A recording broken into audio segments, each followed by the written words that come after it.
Pagkadating ni Madam dito sa Macau, hindi talaga siya natulog. Magdamag talaga siyang gumala. Daladala niya itong itlog, gamot sa gutom.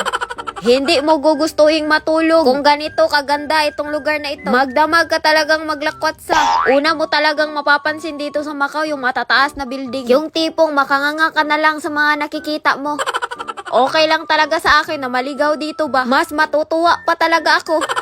Sa hinaba-haba ng nilakad namin, hindi ka talaga makakatingin sa sahig. Parang lugi ka kasi kapag hindi mo makikita yung sa taas. Pag dito pala sa Macau, kapag nagugutom ka sa kakalakad, pwedeng-pwede kang makahits dito sa pre-taste nila. Pwedeng-pwede mo nang gawing panghapunan to, Madam. Kung may lason lang tong nilagay, paniguradong tigok na tong Madam niyo.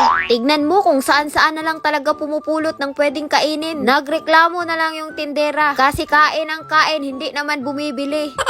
Kakalakad nga, napadpad kami dito sa Win Palace. Mapapanood mo talaga to ng libre. Kung sa Pilipinas pa to, may entrance fee. Dito lang talaga ako nakakita ng tubig na sumasayaw. May paiba-iba pa talaga ng kulay. Napunta din kami dito sa Eiffel Tower. Sa gabi, umiilaw pala ito.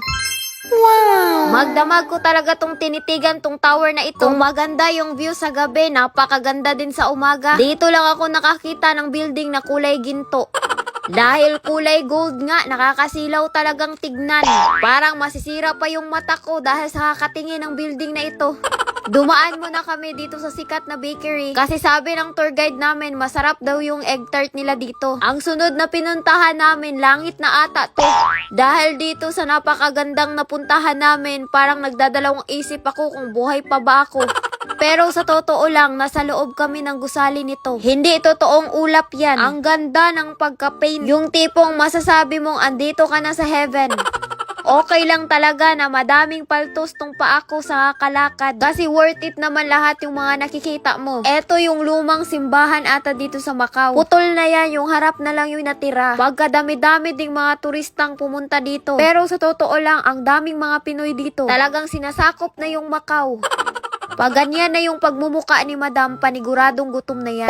Simula nung pagdating dito sa Macau, ngayon lang kumain talaga. Buti na lang, buffet tong pinasok na restaurant namin. Talagang makakain si Madam ng todo dito. Eto lahat, uubusin niya. Wala talagang patawad si Madam kapag gutom na. 3 plato na may lamang klase-klaseng pagkain yung imumukbang niya.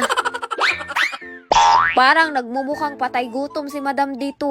Dahil sa sobrang gutom, pabilisan lang niyang naubos yung 2 plato na may lamang punong-punong pagkain.